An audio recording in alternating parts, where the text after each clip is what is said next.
So, hello mga kaibigan, we are finished. Tapos na po kami nagsimba.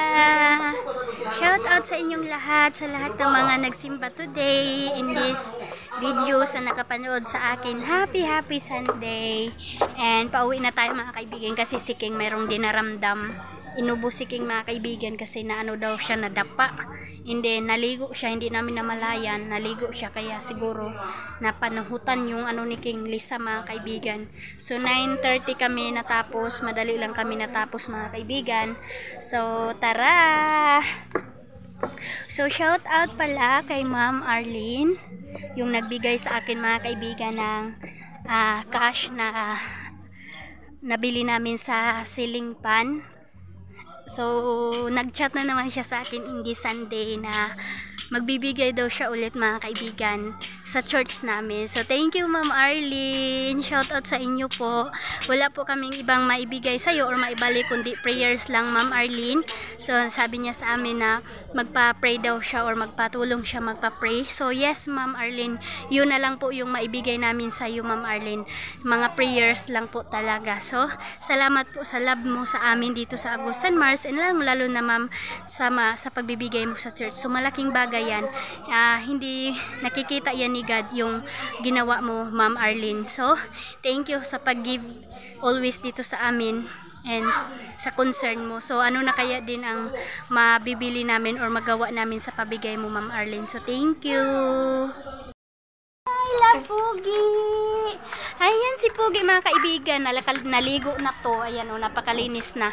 So, inakyat ko siya doon mga kaibigan sa labas. Doon ko siya nilagay. Hindi siya comfortable mga kaibigan. Panay iyak siya kasi gusto niya bumaba. Gusto niya bumaba dito sa kanyang tulugan. So, ginanyan ko na siya mga kaibigan. Mayroon naman silang tulugan. And kung gusto nila bumaba sa lupa, makababa sila. So, sila kas, nilagay ko siya doon muna. Ayun sila kas oh.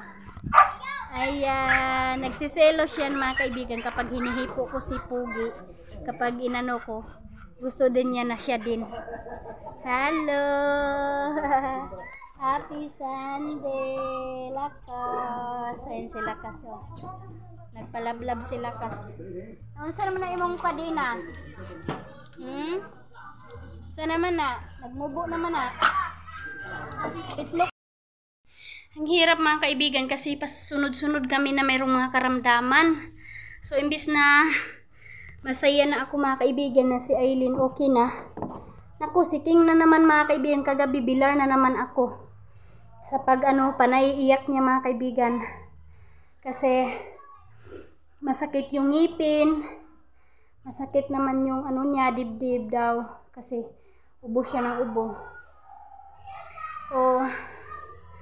At least hindi naman siya masyado mga kaibigan. Nabinat lang talaga mga kaibigan sa laro nila, grabe. Ang ang kulit din ni King mga kaibigan. So, update ko sa inyo kung makapadala na si Ma'am Arlene kasi nag-chat sa akin na sa GCash daw niya ihulog yung bigay niya sa church. So, puntahan ko pa mamaya mga kaibigan kasi parang nag-viral yata sa Facebook mga kaibigan, social media yung yung GCash na yung iba mayroon na daw nawala na daw yung laman ng GCash nila. So mayroon na namang iba na babalikan daw mga kaibigan, ibalik lang daw, hindi daw mag-alala kasi babalik daw yung laman. So sana hindi totoo yun or kung totoo man mga kaibigan, nako napaka mga kaibigan, laking problema yun sa mayroong mga GCash. So, I hope okay lang yung mga GCash ninyo mga kaibigan. So, ayan na si King. Nagbaba pa rin mga kaibigan kahit mayroong karamdaman. Ako, ang tigas talaga ng ulo. Sinabihan ko na dito lang siya sa bahay kasi nagsimba pa kami. So, bumaba pa rin mga kaibigan. Nag-jogging, naglaro pa rin. Nako. Ayan na mga kaibigan, ayan na Star Gian, okay na po siya sa kanyang karamdaman. Hindi ko na po kayo na-update sa kanya pero nabanggit ko na nagkasakit siya 1 week and mga 2 days or 3 days.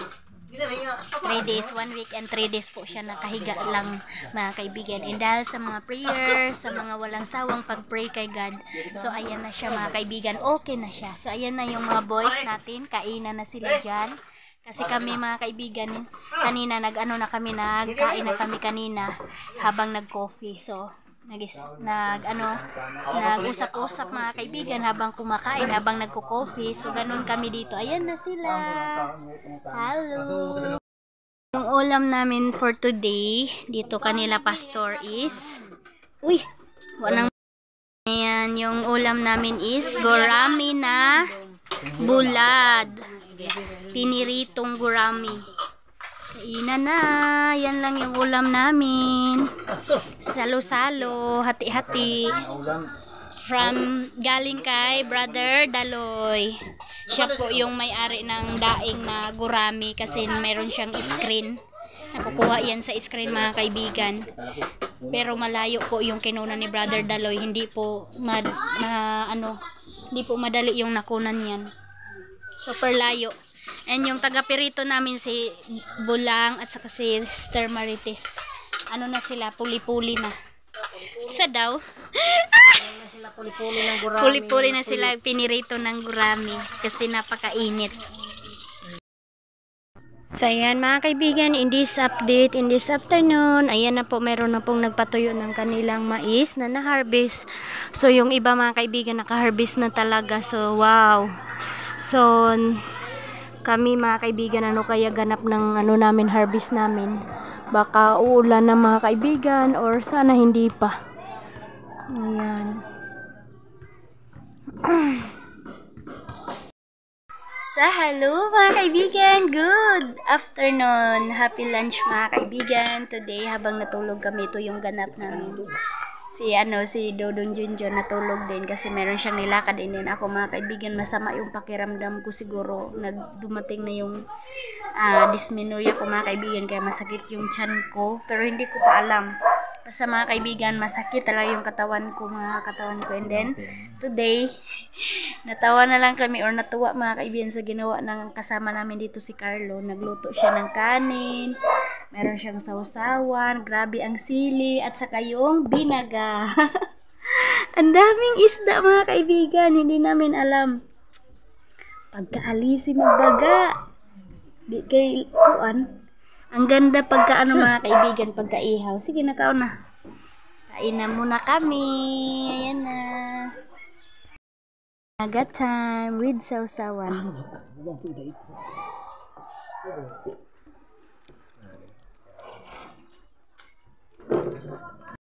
Kain tayo. Bye si Carlo. Thank you, Carlo. Kumpra na ba?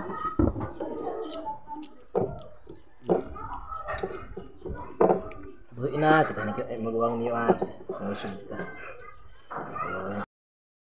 hello mga kaibigan, in this update po, ihatid ko si Soy dito sa Agpango. Nandito na kami, hindi na ako naka-update kanina kasi nagmamadali kami mga kaibigan kasi nakisakay lang kami.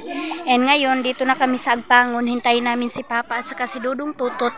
Siya yung magsundo kay Soy mga kaibigan. So, sinamahan ko kasi walang kasama dito sa Agpangon. Alina, punta muna kami ni Soy doon mga kaibigan sa bayan ng Lapas. And then babalik kami kasi pakakainin ko muna siya kasi hindi pa kami nag-breakfast. And meron din akong kailangan bilhin doon, pagkain ng baboy at saka yung stove namin mga kaibigan, in this update na ubusan na ako.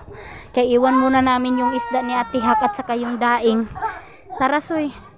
Kasi sabi ni Mama, nag-chat yun sa akin na medyo matagal-tagalan pa daw si Tutot at saka si Papa.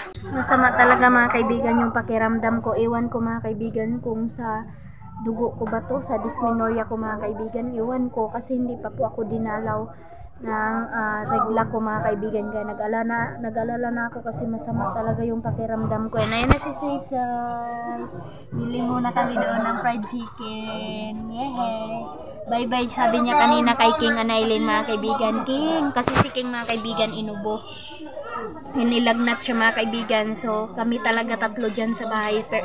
First si Aileen, and then second si ako, and then si King ngayon. Kaya nilagnat kami mga kaibigan. So sabi niya, King, uwi na ako bayugan King. Sabi niya, na bye bye. So, ayan na mga kaibigan, tapos na po ako nakabili ng pagkain ng baboy at saka yung gas na tubila na po na change na. So ngayon, dito na kami ni Soy Soy, dinala na namin yung binili namin na fried chicken at saka kanin. Dito na kami kumain. So late na mga kaibigan, gutom na kami. 8:49 na ng umaga, bago pa kami nakakain. So dito na lang, ganyan na lang kami ni Soy Soy mga kaibigan. Oh. Guga, tarong ga kaon. Malapit na yun sila Dudong Tutot at saka si Papa mga kaibigan. So, habang hinihintay namin sila, kain muna kami.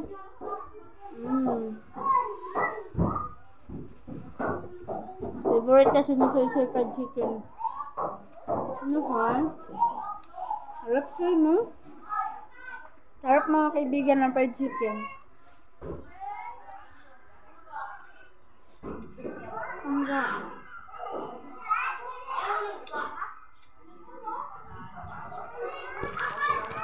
So, uwi na si Papa mga kaibigan dito kasi okay na po si Ate Hak, pero si Mama iwan pa doon ni Papa kasi kailangan pa ni Ate Hak na mayroong kasama doon sa bahay para mag-alaga kay Tio. Para mas mabilis talaga siya makarecover.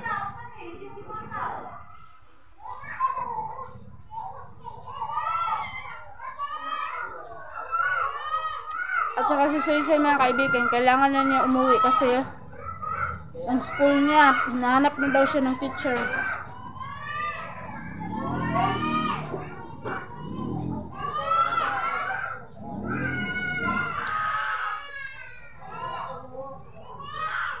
Gutom ni Soy Soy. Kain Soy. Gutom ang bata namin.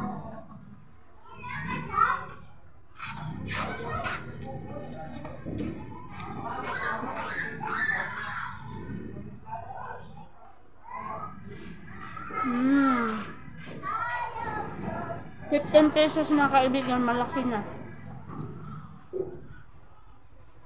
Naulam mo na talaga, $15. Tapos kanin, $10.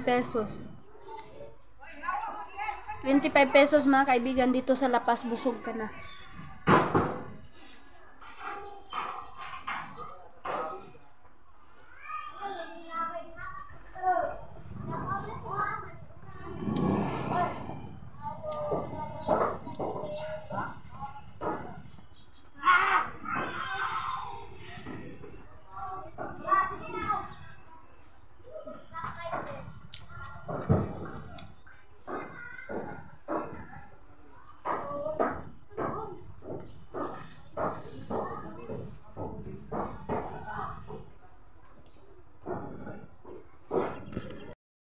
Mga kaibigan at saka si Dudong Tutot. Soy, diri na Soy, dali sa Soy. Ayan sa Soy. And makahintay si Soy Soy, sunduin na niya.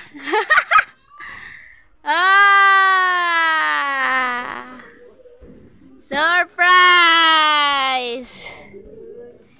Si Soy. Aw na!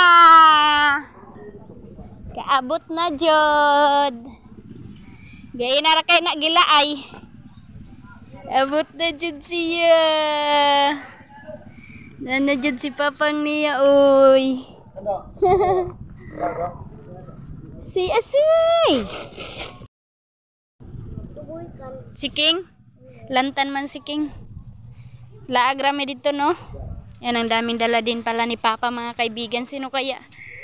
Masakyan namin kung kasya kami kay Uncle Dalo. Balik na lang ako. May mga tao diri nakaya na lang ta. Yan bilang sa nila doon tahatong atop-hatukuan ko unta. Tangkal. Dapat masugo-sugo pa doon kasi kung ano man yun, di na makulit ko. Ano tawo sa sakyan. Bigas ni Papa mga kaibigan. Ang tubig. Anport na mo? Pag pahi ko na ginawa na Bye-bye Soy. Di na ka mala Soy. Mama Soy, Arlen, uli na ka. Ni-ready ni Papa yung yung isda dinala ni Dudong Tutot, yung binigay sa kaibigan ni Ate Hak para maulam nila doon. So marami yan mga kaibigan, matagal na nila maubos. And then palis na si Dudong Tutot mga kaibigan. And then kami ni Papa papunta na din kami sa Tikgon, pero naghintay pa din kami na sasakyan namin.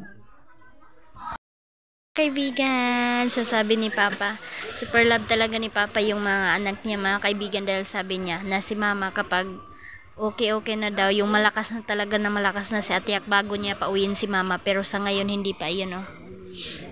Bye bye Soy. Dito Ate Ayin bakasyon.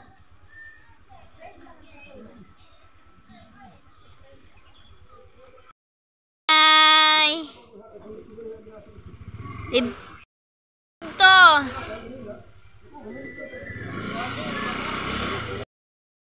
Bye Soy. Oh.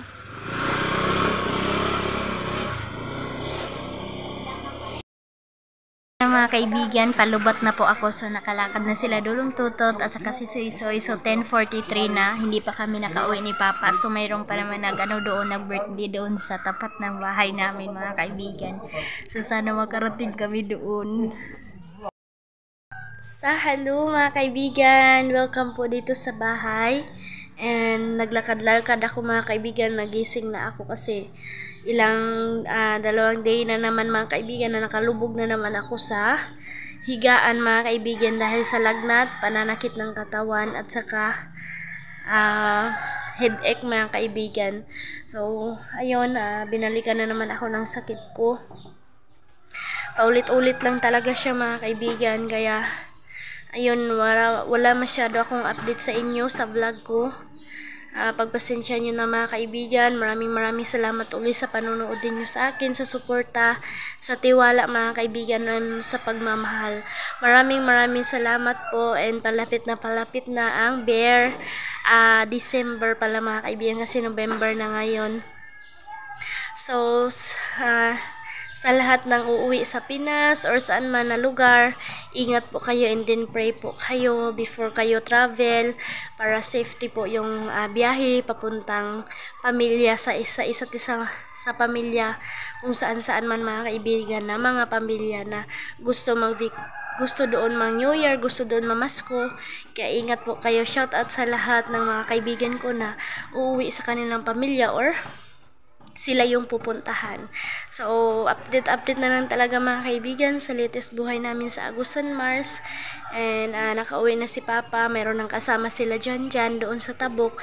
And then sila Yoyo at saka sa Auntie Inday. So, ilang day na lang din mga kaibigan na magpa-harvest na sila Papa ng kanilang mais. Mayroon kasi silang kailangan i-harvest na kasi na siya, tuyo na mga kaibigan. Yung iba marami nang naka-harvest pero kinainan po ng daga. Kaya ito yung update ko sa buhay namin, sa life ko mga kaibigan. Bumalik yung sakit ko. So ito muna yung update natin sa buhay namin. So thank you for watching.